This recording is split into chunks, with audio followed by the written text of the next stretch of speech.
Let me discuss the answers first. So we had completed T distributions. I need to discuss the answers. पहले एक बार सम बताना ना क्या दिया हुआ था. X bar equals to n and first question. Answer 3 point. Did everybody get this? यही आया 3.3 आंसर आया क्विकली. बाकी लोग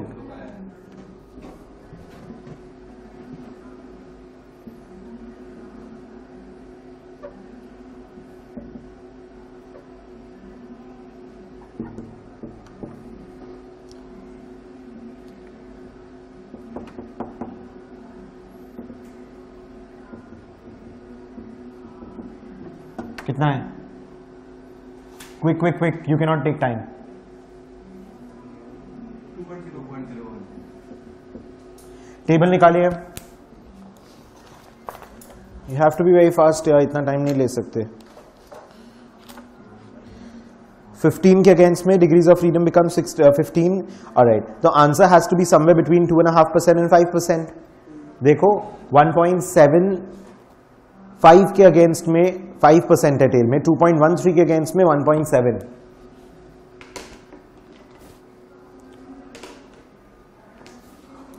.13 के अगेंस्ट में 2.5% है एंड 1.753 के अगेंस्ट में 1.75 के अगेंस्ट में 5% है. Answer has to be between 5 and 2.5%. Answer has to be between 2.5 and 5%. Interpolation करोगे, this distance by this distance is equal to this distance by this distance, और rather I should start from here. x minus 2.5 divided by this 2.01 minus 2.13 is equal to this minus this divided by this minus this. Simple. इसी यही किया है. 3.3 आ रहा है, correct होगा answer. Next question. Answer 0.2% आया. बाकी लोग का हाँ ठीक है, मोर देन 1% तो नहीं होना चाहिए. फिर x इज लेस देन 0, मतलब ये वाला probability this is 0. 4.8 divide by 1.59, that is how much? 3.018. ना 3.018 मोर देन लेस देन करे तो चलेगा मेरे को. 3.018 मतलब it will be very very much 0.5% से हल्का सा ज्यादा. यहां पर एक्चुअली इंटरपोलेशन थोड़ा सा गड़बड़ हो जाएगा, बिकॉज सी 0.5% इज 3 पे, 4 पे आपका 0.05% आ रहा है. Actually see it is becoming very very narrow. Exact interpolation भी बहुत एक्यूरेट नहीं है. Interpolation is like an approximation. Interpolation में आप एक्चुअली क्या कर रहे हो पता है? आप अज्यूम कर रहे हो कि प्रोबेबिलिटी कांस्टेंट है, बट इंटरपोलेशन में तुमने भी बोला ना इसके इस साइड इतना प्रोबेबिलिटी, इसके इस साइड इतना प्रोबेबिलिटी, तो इसके इस साइड कितना होगा. बट इन रियलिटी तो ये गिरते जा रहा है ना. Are you understanding? So interpolation is not exactly 100%. Exam में देखो ऐसा नहीं आएगा. मैं जानबूझ करके प्रैक्टिस करा रहा हूं बिकॉज इसके बाद में अब आपको कोई प्रॉब्लम नहीं होने वाला है. Right now in 15 if you see 2.947 के इधर 0.5% प्रोबेबिलिटी है, so your probability will be less than 0.5. That will be the answer. 2.97 के इधर अगर 0.5% है तो 3 point something के इधर 0.5 से कम ही होगा. मोर देन गलत है, और 1% क्यों? 2 टेल वाला ये सब गलती नहीं कर सकते. The answer would be a little less than, very little less than 0.5%. बोलो, comfortable? Next question, quick.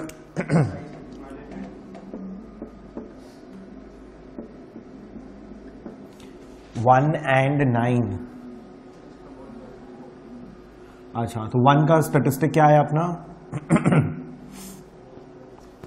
Quickly, ये तो किया हुआ होगा आप लोग के पास कॉपी में.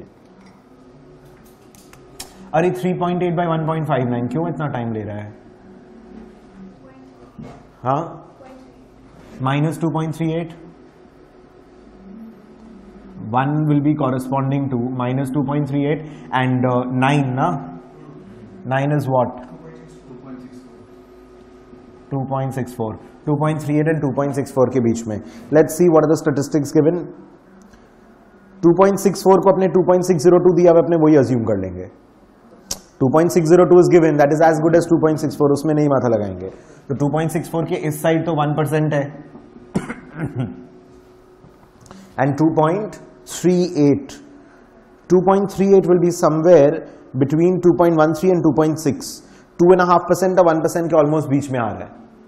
2.5% and 1% के ऑलमोस्ट बीच में आ रहा है. So if I need an approximation, 2 and 1.5 के बीच में it will be like 1.75% इधर है. 2.38 के उस साइड अगर 1.75 है तो माइनस 2.38 के इधर भी तो 1.75% होगा. सो इधर 1.75 उधर 1, सो अप्रॉक्सीमेटली 2.75% दोनों टेल्स में है. तो बीच में टोटल कितना एरिया हुआ ना? 100 माइनस 2.75, 100 माइनस 2.75 विल बी 97.25. It's an approximate answer. Approximately if the options are 96.5%, 97.25 in all, then you won't be able to do it this way. मैं अज्यूम कर रहा हूं कि answer will be somewhere very 97.25 है, एक 86 हुआ, एक 78% हुआ. तो उस तरीके से अगर आंसर होगा तो this will be fine. And इस तरह का क्वेश्चंस नहीं आना चाहिए. But I hope you guys can do this. मैं जल्दी मैं थोड़ा अप्रॉक्सीमेशन जानबूझ के ले रहा हूं ताकि मेरे को अभी टाइम थोड़ा कम लगे आपके साथ. आप इंटरपोलेशन अगर किए तो well and good. Your answer should be 2-3% ऊपर नीचे कंपेयर टू 97.25 मैक्स. उससे ज्यादा डिविएशन आपके आंसर्स में नहीं होना चाहिए. I am doing it this way because I want to hurry up a little bit right now. Interpolation करके if you've got a more accurate answer, it's fine, it's absolutely well, but the answer should be somewhere close to 97.25. बोलो clear? आया आप लोग का answer close to this? Interpolation करके कितना exact? तुम्हारा?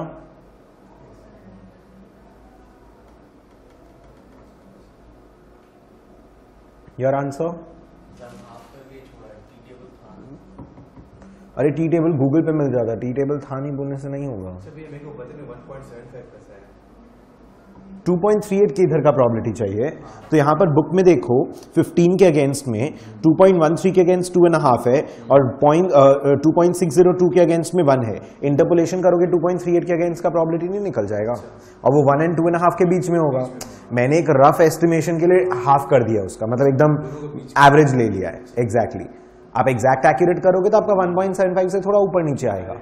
मैंने थोड़ा सा इसको एक बार रफली कर दिया. यहाँ 1% है और यहाँ 1.75 है तो उसके बीच में कितना होगा? 100 माइनस बोथ दीज टू. बोलो फॉलोइंग राइट? क्योंकि फिर हड़बड़ी करके करने में भी कोई फायदा नहीं होगा if you guys are not following. Next बताइए. 0 and 8 तो बहुत सिंपल होगा. देखो 8 के ऊपर का प्रोबेबिलिटी 3.3 था, 0 के नीचे लेस देन 0.5. सो 0 और 8 के बीच में कितना होगा? 100 माइनस 3.3 दैट इज कितना? 96.7. और 96.7 से 0.5 से कमती वैल्यू माइनस करोगे मतलब 96.2 से हल्का सा ज्यादा, little more than 96.2.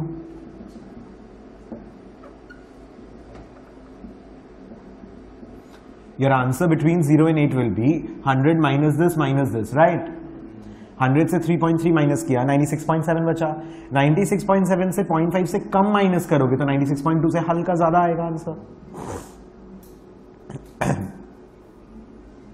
And options में ना एक्चुअली क्या होता है ना, they give you questions in this manner also that what is the probability closest to, the given is closest to. तो आंसर आपको अप्रॉक्सीमेशन में वैसे ही निकालना पड़ता है बिकॉज कोई 2 डेसिमल ले लेगा, कोई 3 डेसिमल ले लेगा. तो वैसे they will not irritate you कि 2 डेसिमल लिया तो आंसर एकदम ऑप्शन नहीं आएगा और 3 डेसिमल लेने से ऑप्शन बी आएगा. They won't do that way, don't worry. वो मतलब इरिटेट वाला कंफ्यूज नहीं करता है. लॉजिकल वाला दे will confuse you like anything. जहां पर दिमाग लगाना है, कॉन्सेप्ट लगाना है, लॉजिक लगाना है. सपोज 100 से माइनस करना भूल गए, वो एक ऑप्शन जरूर रहेगा. They will confuse you in the right way, not in the irritating stupid way. वो प्रिंटिंग एरर टाइप कंफ्यूजन नहीं होता. Printing error and all I don't know, I hardly see any printing error with these papers and all. इस level का exam में Indian तो exam में भी अपना लोग का इतना स्पेलिंग एरर एग्जाम में ही डाल देते एग्जाम पेपर में. वो सब नहीं होगा, don't worry. They will not confuse you on idiotic grounds. Next question.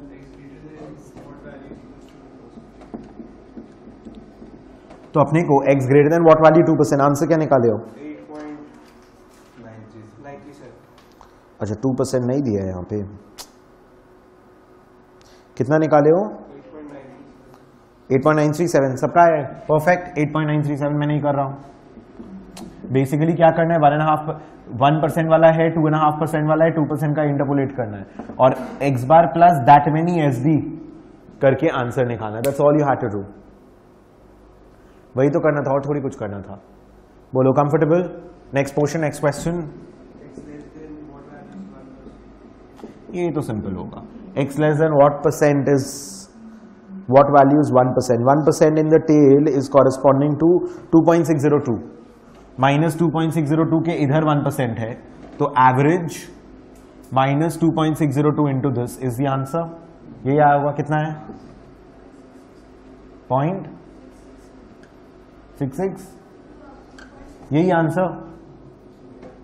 अरे क्या गड़बड़ कर रहे हो? 4.8 minus 2.602. बताओ इसमें कैसे मिस्टेक कर रहे हो आप लोग? 0.662. ठीक है, फिर तो आया क्यों नहीं आप लोग का? गलत नहीं चलेगा ऐसे. जी next.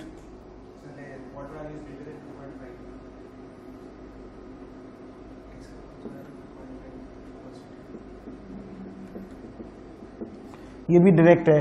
x greater than something 2.5%. 2.5% is coinciding with 2.131. This plus 2.131. इतना ही है आंसर. क्या है बताओ? आया? गुड. फिर बोलो. 90, 95, 90 का कितना आया?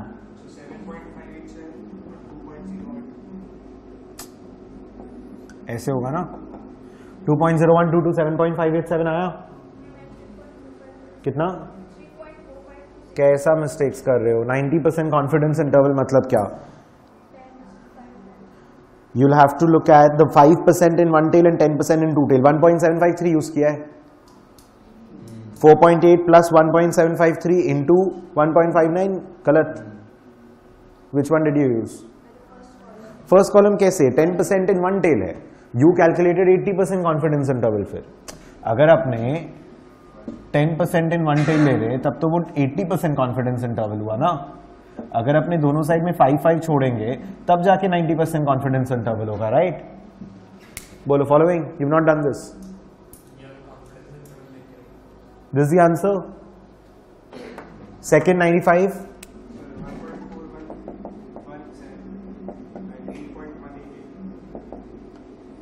Seems to be right. ठीक है. 95 के लिए 2.5 in one tail, तो 2 tail में टोटल 5. तो इस केस में योर 2.131 यूज किया होगा स्टैंडर्ड डिविएशंस आपने. एवरेज प्लस 2.132 और 2.312 है क्या? 2.131.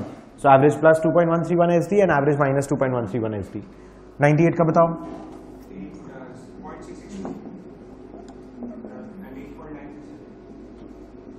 एंड 99 का?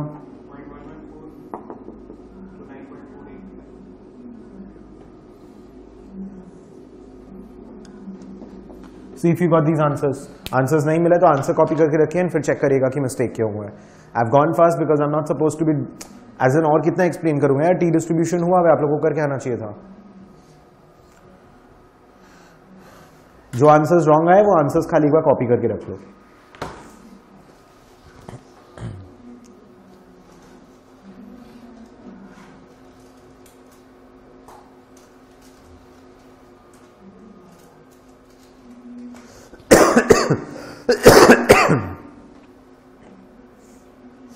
Done? Alright, get back to the textbook once. Student T's distribution mark करवा दिया था क्या बुक में आप लोग को? एक बार चेक करना quickly please.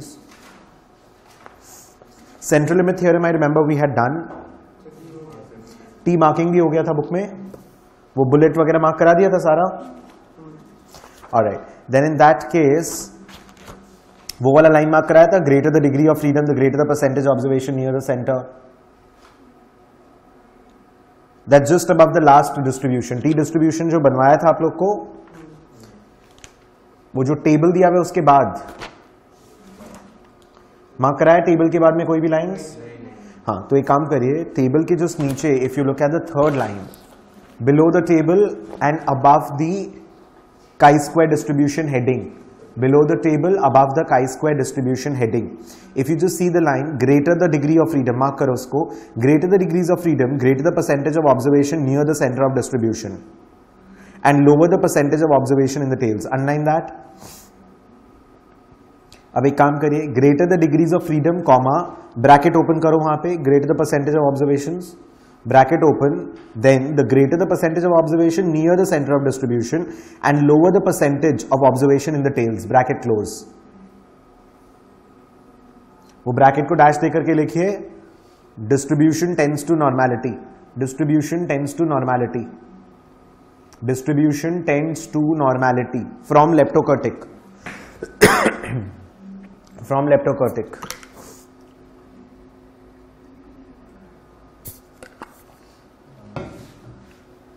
Distribution tends to normality from leptokurtic.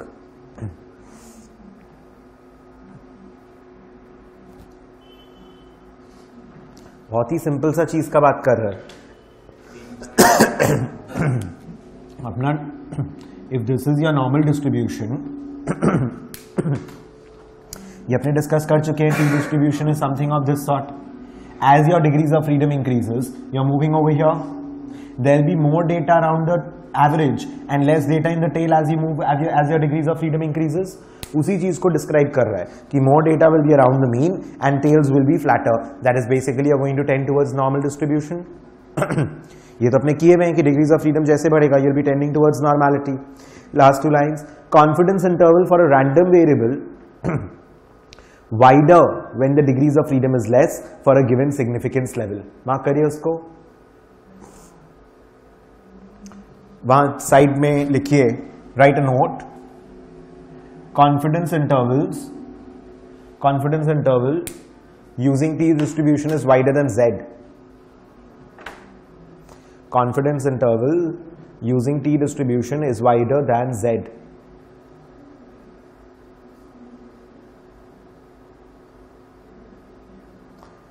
Confidence interval using T distribution is wider than Z. Full stop.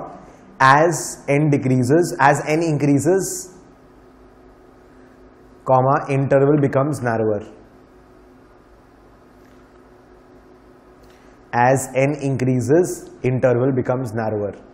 Take that, I'll explain.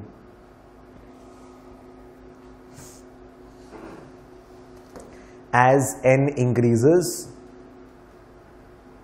Interval becomes narrower. वो तो चीज अपने को पता ही है. आज देखो, अगर टी डिस्ट्रीब्यूशन में if we have more probability in the tails, तो मेरे को जेड डिस्ट्रीब्यूशन के लिए if I want to leave 2.5% on the outside, मैं यहाँ पे ये मेरा 2.5% हो गया, ये मेरा 2.5% हो गया. बट अगर टी डिस्ट्रीब्यूशन के लिए मेरे को 2.5% बाहर छोड़ना है, तो यहाँ पे तो प्रोबेबिलिटी ज्यादा है ना, तो मेरे को तो बाहर साइड आकर के बनाना पड़ेगा because there is more area. तो 2.5% अगर बाहर छोड़ना है, have to be more on the outside. यहां पर ये वाला एक्स्ट्रा पोर्शन है. If I want to leave 2.5% on the outside, I have to make my statistic over here. So T distribution का intervals are always going to be wider, and होना भी चाहिए because Z is more accurate, T is more conservative, T has to be more conservative in nature. We have to give more wider intervals. हम लोग ज्यादा precise estimations नहीं करेंगे, हम लोग थोड़ा सा वाइडर इंटरवल्स देंगे. क्यों? क्योंकि हम लोग का डेटा नॉर्मली डिस्ट्रीब्यूटेड नहीं है, हम लोग का डेटा थोड़ा सा लेप्टोकर्टिक है. देयर इज मोर प्रोबेबिलिटी कि अपना जो वैल्यूज आएगा वो टेल में आएगा एंड या फिर एकदम मीन के पास में आएगा. मीन के आसपास आने का प्रोबेबिलिटी कम हो जा रहा है. So since you have more chances that the data will be more extreme, don't you think our intervals should also be a little wider? And जैसे जैसे n इंक्रीज करेगा, your intervals will narrow down because as n increases your distribution will tend towards normality. So our intervals will also narrow down and it will tend towards z का intervals. Z is the best possible distribution that we can have. T is going to tend towards Z as your n increases, your sample size increases. बोलिए, comfortable? हाँ, ये वाला हुआ था last class, कोई बात नहीं, रिवाइज हो गया, फिर कोई दिक्कत नहीं है. chi-square डिस्ट्रीब्यूशन में आइए. सेकेंड लाइन मार्क करो, asymmetrical bounded by 0. उसका chi-square स्टैटिस्टिक का फॉर्मूला टिक कर सकते हो. उसको I will not be explaining anything right now, I will be doing it in hypothesis testing वाला reading. So chi-square distribution, I am just made you underline ताकि once hypothesis testing is done you will come back over and you will see आपको सब आता है, but वो hypothesis testing में होगा because I will not be able to explain it right now. Hypothesis testing के बाद ही समझा पाऊंगा. लास्ट लाइन काई स्क्वायर का देखो, the chi square values can not be negative. मन है तो वहां काई स्क्वायर हेडिंग के साइड में लिखो do with hypothesis testing, do with hypothesis testing.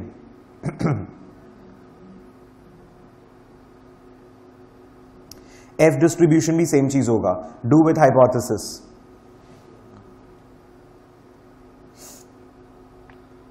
F distribution भी do with hypothesis testing.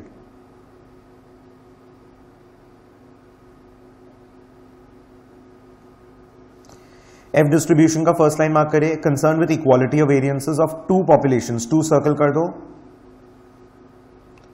Last two lines, assumption that the populations from which sample are drawn are normally and independent. वो formula tick करिएगा. Next paragraph underline करिए, is right skewed truncated at 0 on the left side. Next line, 2 separate degrees of freedom.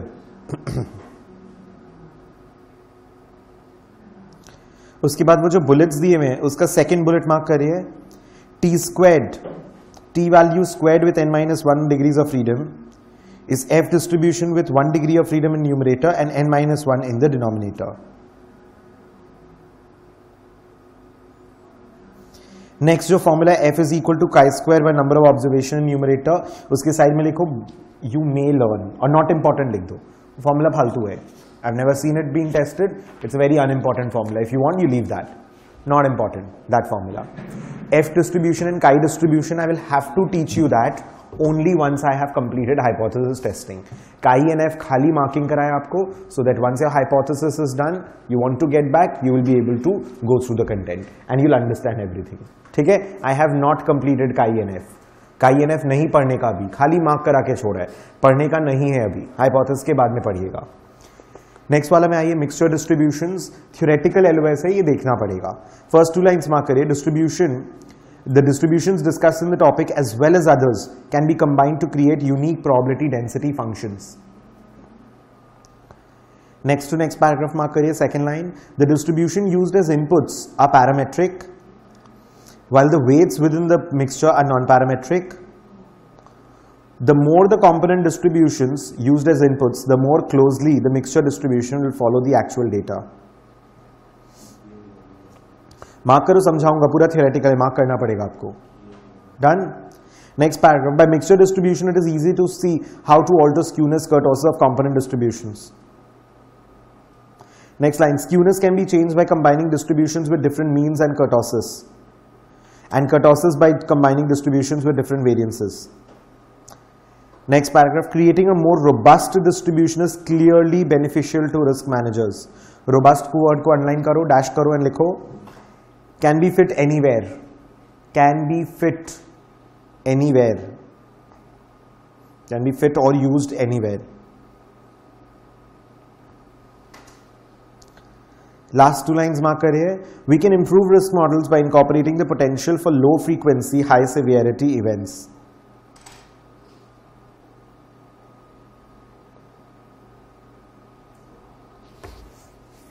Alright, now let's understand the whole thing. When you're looking at distributions and all, अपना basic objective क्या है? पूरा का पूरा ये इतना सारा चीज ये distributions and all पढ़ने का. We want to make forecasts, we want to make analysis, we want to make projections, we want to assess कितना risk होगा. उसके basis पे we want to take such measures, we want to develop risk models ताकि हम लोग को पता, at least पता तो होना चाहिए ना कितना रिस्क ले रहे हो. उसके बेसिस पे डिसाइड करोगे कि इतना रिस्क लेना वर्थ इट है कि नहीं for this kind of work and all.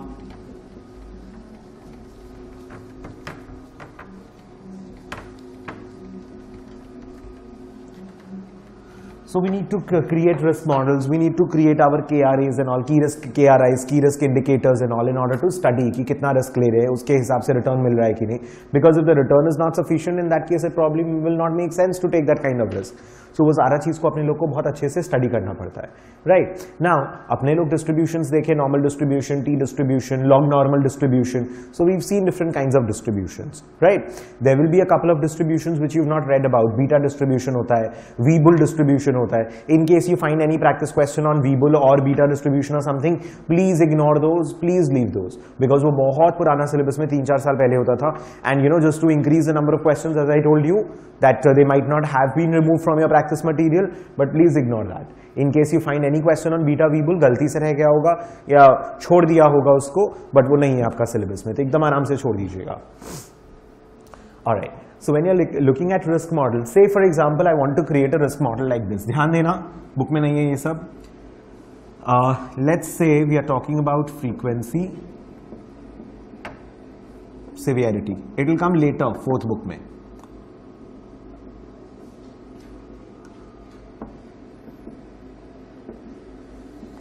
देखो, फ्रीक्वेंसी मतलब how many times does this type का लॉस हैपन. अब फायर अर्थक्वेक बोलोगे तो बहुत ही लो फ्रीक्वेंसी होगा, but you know if you are working in a very very huge shop and like let's say shop में आप टॉफी एंड यू नो एकदम स्मॉल स्मॉल आइटम्स रखते हो, तो 2-4 टॉफी वगैरह तो आपका चोरी हो जाएगा. You will not be able to do anything about it. There will be little bit of pilferage and all, and थोड़ा बहुत नुकसान देखो होता है, विच इज नॉर्मल. तो फ्रीक्वेंसी इज वेरी हाई उसका. अर्थक्वेक, फायर, ये सब टाइप का जो फ्रीक्वेंसी होगा that will be very low. Number of times the loss is happening. Severity का बात करते हैं. अर्थक्वेक, फायर होगा तो ह्यूज सिवियर लॉसेस होंगे, मैग्नीट्यूड ऑफ लॉस. बट वही एक टॉफी, एक रॉ मटेरियल का चोरी होना, pilferage and all of you know of very very few items. अब कैमरा लगा दिए तो कैमरा लगाने से बड़ा बड़ा चोरी नहीं हो सकता, या pilferage can not be in a very huge volume, but little bit थोड़ा बहुत इधर उधर देखो लोग कर लेते हैं, उसमें you won't be able to do anything much probably. I am assuming कि एक छोटा सा ऐसा शॉप है जहां पर वो थोड़ा बहुत होगा आपका. अरे कोई अंदर ही बैठ के खा लिया 2-4 चीज, क्या कर लोगे उसमें, ठीक है? So the point I am trying to make is magnitude is about कि कितना लॉस हुआ, and frequency is talking about कितनी बार लॉस हुआ. Are you understanding the difference between the two? Now if some event happens rarely and उसका severity भी low है, तो उसके ऊपर में तो रिस्क मैनेजमेंट करके बेकार का, you are wasting your time and money. होता भी रेयरली है, एंड अगर हो भी गया तो हार्डली कोई नुकसान है. क्यों बेकार का इंश्योरेंस करने का, पैसा वेस्ट करने का? Doesn't make sense. Now if frequency is low and the severity is high, I should probably go for insurance, fire insurance and all. Low frequency but there is a high severity involved. Frequency is high but severity is low, try to do install cameras and कुछ ना कुछ measures लो, उसको रोकने का try करो, क्योंकि रोज रोज छोटा छोटा भी अमाउंट अगर जाएगा तो लॉन्ग टर्म में तो बहुत बड़ा अमाउंट हो जाता है, right? So we need to do something about it. Let's see how we can put controls in place and all that. And high, और ये इसका तो देखो हटाना पड़ेगा बिजनेस से, अगर नहीं हटाओगे तो बिजनेस बंद हो जाएगा. रोज रोज बड़ा बड़ा लॉस कैसे लोगे? High frequency high severity losses you can not bear. So you have to either get out of business और get this out of the business. इसको इंश्योर करने का भी नहीं, मतलब इसको तो परमानेंटली इसका कोई इलाज करना पड़ेगा आपको. इसके साथ बिजनेस नहीं चल सकता, इसके साथ बिजनेस चल सकता है, इसको इंश्योर कर सकते हैं, इससे कोई फर्क नहीं पड़ने वाला, और इससे बिजनेस टिकेगा नहीं फिर. Now what we do is, ये थोड़ा सा बाद में आएगा, मे बी लेवल 2 में, आई एम नॉट लेवल 1 में, पता नहीं, लेवल 2 में है. Poisson distribution I can use to probably plot frequency. सोचो Poisson was number of times you got a call in a minute, number of times patients were suffering, so number of times frequency के लिए Poisson might work, and magnitude के लिए log normal possible. I can use a log normal distribution in order to assess the magnitude of losses, because एक ही sign में होना चाहिए ना. Normal ऐसा नहीं है कि लॉस बड़ा प्रॉफिट में बदल गया अचानक से, लॉटरी लग गया, doesn't work that way. Losses है, so कितना लॉस हुआ, 0 से लेकर सम इनफाइनाइट वैल्यू टाइप का. When you're looking at this, don't you think in your risk indication or your risk management, it is a possibility that I might need to combine multiple distributions together to create a mixture distribution? ये मैंने आपको एक example दिया है. This is not a part of this LOS. This is an example I am giving कि कहां पे कैसे कंबाइन करने का जरूरत पड़ सकता है. I can use inputs from multiple distributions and combine that into a mixture distribution. The combination mathematically is not needed, just the understanding as to why would we combine. Why is the combination needed? ये level 2 में है आपका कि log normal distribution को use करके losses define कर लेंगे and Poisson distribution को use करके frequency define करेंगे हम लोग. And maybe we'll try to create risk models and risk assessment and all by combining these two distributions into one known as mixture distributions henceforth. बोलिए समझ में आ रहा है? हाँ, अब वो डिस्ट्रीब्यूशन कितने अच्छे से कंबाइन कर रहे हो, अब वो जो नया डिस्ट्रीब्यूशन मिक्सचर बनाओगे, they would have properties of your component distributions of the distributions you are using. बोलिए comfortable everyone? It is not going to be easy to combine distribution so easily. बहुत बहुत डिफिकल्ट होगा, software all के through करना होगा. Paper pen पे distribution ऐसे combine अपने नहीं कर पाएंगे. अभी एक बार देखते हैं. डिस्ट्रीब्यूशंस डिस्कस करने के बाद can be combined to create unique probability density functions. कितना प्रोबेबिलिटी है? बिकॉज अब हम लोग देखेंगे कि टोटलिटी में इतना % चांस है इतना का लॉस होने का. तो आपको तो सारे टाइप के लॉसेस कवर करने होंगे ना. High severity, high frequency, low frequency, high severity, low frequency, low severity. You have to cover all the kinds of losses into that particular one distribution and then find out what is the probability कितना loss का. So the probability density functions and all could be quite useful. उसके लिए वो लोग कुछ example दिए, वो अपने छोड़ देंगे. Will not do their example. Next line जो मार्क करा है देखो. The distributions used as inputs, the component distributions, the distributions used as inputs, the component distributions are parametric. इनमें पैरामीटर्स होते हैं. डिग्रीज ऑफ फ्रीडम यूज हो रहा है, लैम्डा यूज हो रहा है, इनमें पैरामीटर्स यूज होंगे. अच्छा, while the weights of each distribution within the mixture are non-parametric. कई बार होता है कि जब हम लोग डिस्ट्रीब्यूशंस को कंबाइन कर रहे हैं तो डिस्ट्रीब्यूशन के पैरामीटर्स हैं. एक टी डिस्ट्रीब्यूशन फॉलो कर रहा है, एक काई डिस्ट्रीब्यूशन फॉलो कर रहा है. I know you have not done काई. एक एफ डिस्ट्रीब्यूशन फॉलो कर रहा है.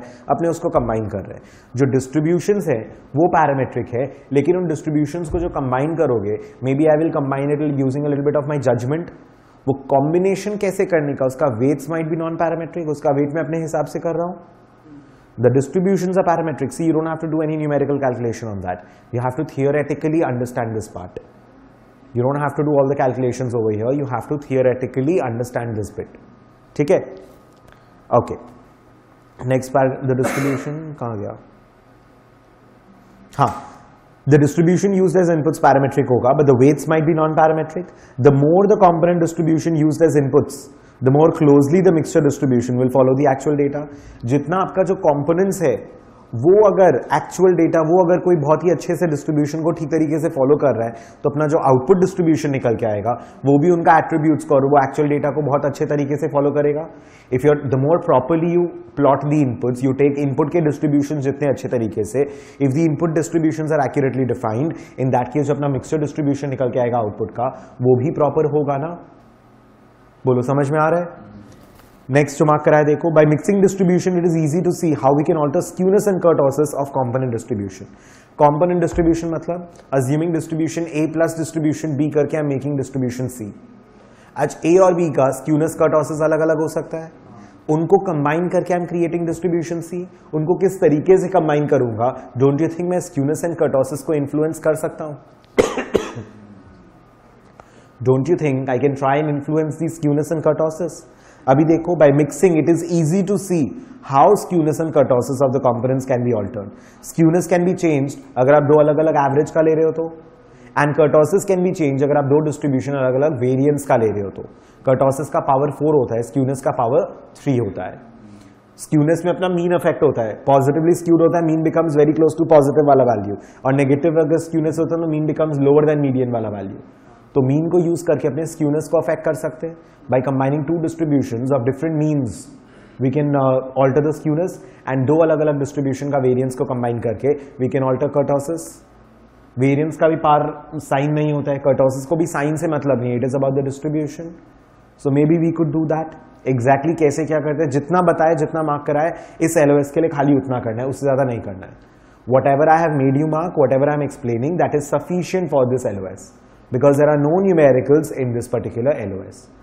Apart from the distributions we are doing, chi and f बचा है मेरा, वो next chapter में होगा. उसके अलावा कोई distribution का कोई सम नहीं है. ठीक है? Next paragraph, creating a more robust distribution is clearly beneficial to risk manager. Now this word robust is going to come in many places all throughout level 1 and 2 curriculum. What do you understand by robust? एक थोड़ा सा stupid सा example लेता हूं.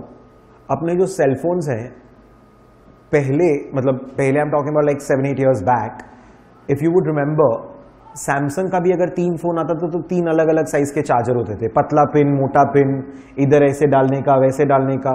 Samsung, LG, Nokia तो definitely all chargers were different, and within Samsung also different models used to have different chargers. अभी recent में अगर देखोगे तो एप्पल छोड़ करके सारे चार्जर्स सेम हो गए, and now there is one more type C cable that has come up, but वो टाइप सी भी सबके लिए सेम होता है। Basically by making that charger same you made it more robust, मतलब बेसिकली रोबस्ट हो गया वो, बेसिकली वो कहीं पे भी फिट हो जाएगा, वो charger will be applicable for every single phone. Model robust होने का मतलब क्या है? आज हाउ डू यू नो कि फ्यूचर में वर्ल्ड वॉर होगा या कोल्ड वॉर होगा या पीपल विल फाइट या फिर immigration will be a problem, या यूएस अच्छा करेगा या यूएस खराब करेगा, इंडिया अच्छा करेगा, यूरोजोन से ब्रेक्सिट निकल जाएगा, ये ब्रिटेन निकल जाएगा। There are thousands of possibilities in the future. आज अगर अपने बोलते हैं कि मार्केट खराब होगा तो मार्केट कैसे क्यों खराब होगा? Are you understanding what I am saying? There could be hundreds of situation. Maybe India में ग्रोथ बहुत अच्छा हो जाए लेकिन inflation becomes a problem, which is now a solved issue. Solved exactly नहीं बोलूंगा, but very much in control issue. Maybe India में inequality becomes a problem. Yesterday I was going through an article, किसका तो publish किया हुआ था, कई सारी चीजें थी। 83% of the people in the world control 83% of wealth in the globe is controlled by 1% people. Last year number of billionaires बहुत इंक्रीज किए। Every 2 days there was one more person who became a billionaire. Basically गरीबों के पास पैसा नहीं गया। 73% of the wealth created last 1 year was for the billionaires. So the poorest half, 3.7 billion people of the whole world got nothing or their wealth increased by hardly 1%. So income inequality could be a major risk issue in the future. Riots and all हो सकते हैं, obvious सा बात है। एक और चीज पढ़ा था, I was very shocked and disappointed। मतलब disappointed तो क्या मतलब, I'm a very small, excessively small part of this cosmic, but it was very feeling bad कि 43% of the world is truly free, और vice versa, मेरे को याद नहीं exactly, 43% या तो free है या तो 43% free नहीं है। सोच के देखो, आज के डेमोक्रेसी वाले टाइम पर, वैसे बंगाल में तो नहीं बोलना चाहिए अपने लोग को, we people have the most freedom of speech and all, we people write, make cartoons, nobody does anything, we have absolutely 100% literary freedom over here। So अपने लोग तो बोलने के कंडीशन में नहीं है, but I mean it was shocking that these are the number of people who do not have the freedom in terms of, you know, what it's supposed to be। ऐसे भी बहुत सारे statistics पढ़ा था उनका, so it was very interesting। You should know क्या चल रहा है ग्लोब में, you should have an idea। Anyways, robust का मतलब, आज मैं एक रिस्क मॉडल बनाया, मैं ये सोच के बनाया कि मार्केट में या तो सेल्स नीचे चला जाएगा, ये लॉस ऐसा हो जाएगा या वैसा हो जाएगा। इसके अलावा ही कुछ एक्सट्रीमी सिचुएशन हो गया, वैंडलिज्म। डू यू नो कि ये जो वैंडलिज्म होता है, मतलब ये जो राइट्स वगैरह होता है, उसमें अगर कोई आपका गाड़ी वाड़ी चलाता है तो आपको कोई इंश्योरेंस नहीं मिलता। Did you know that? You get 0 insurance. मेरे को नहीं पता था, अभी रिसेंटली किसने बताया। आई थॉट कि ये तो मैन मेड डिजास्टर हो गया, it's not a God made disaster, so I thought इसके लिए मिलता होगा। आई डिडंट नो दैट, इसके लिए नहीं मिलता आपको, you get 0। So just imagine कितना सारा रिस्क होगा जो आपने कंसिडर नहीं किया है। So many things you might not have incorporated in your analysis. Robust का मतलब होता है एक ऐसा मॉडल जो हर सिचुएशन में काम करे। If I am creating a model कि मेरे को रिस्क असेसमेंट करके दो, तो हर टाइप के रिस्क सिचुएशंस में in future it should work ना। The model should be always robust, it should fit in most of the situations, then I will be able to use the model. Model क्या होता है? Uncertainty होता है, future का कुछ estimation करना होता है। तो जब हर सिचुएशन में बैठना चाहिए ना, जब मेरे को पता होगा कि ये कंडीशंस ट्रू होंगे, तब ये मॉडल काम में आएगा। अरे यार, ये सारे कंडीशंस ट्रू पता होंगे तो मेरे को तेरे मॉडल का जरूरत क्या है फिर? I would need a more robust model. So when we are looking at creating more robust models that can fit anywhere, that can be used anywhere, we can improve risk models by incorporating potential for low frequency and high severity events. We try to incorporate this one also, and low frequency and high severity events in order to make our models more robust। ताकि, क्योंकि देखो model में क्या problem होता है, model में आप input distributions use करते हो, आउटपुट का एक मिक्सचर डिस्ट्रीब्यूशन और एक आउटपुट निकालने के लिए। अभी जो इनपुट डिस्ट्रीब्यूशंस होंगे उसमें जो हाई प्रोबेबिलिटी इवेंट्स है वो तो इनकॉर्पोरेट हो जाएंगे, जो लो प्रोबेबिलिटी इवेंट्स होंगे इनपुट के वो शायद प्रॉपर्ली रिप्रेजेंट नहीं हो। तो एक अच्छा risk model will be one that will incorporate जो लो फ्रीक्वेंसी लो प्रोबेबिलिटी वाले इवेंट्स है उसको भी ठीक तरीके से इनकॉर्पोरेट करेगा। That's gonna be a better distribution, right? सोचो, are you understanding? We can improve risk models by incorporating the low frequency and high severity events. बोलो comfortable? If you want, you can just make this. You don't need to learn. But Poisson और log normal नहीं भी लिखो तो at least ये grid तो बना लो. Grid तो लगेगा L1 में भी. Poisson log normal नहीं लगेगा. एग्जाम्पल के तौर पे लिख लो ताकि आपको याद नहीं करना पड़े. And that completes finally this reading. ठीक है, just take this down.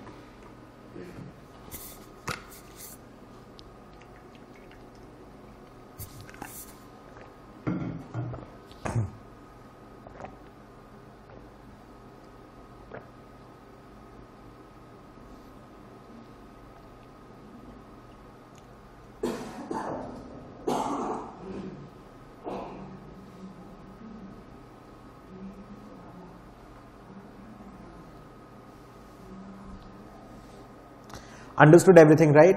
All right.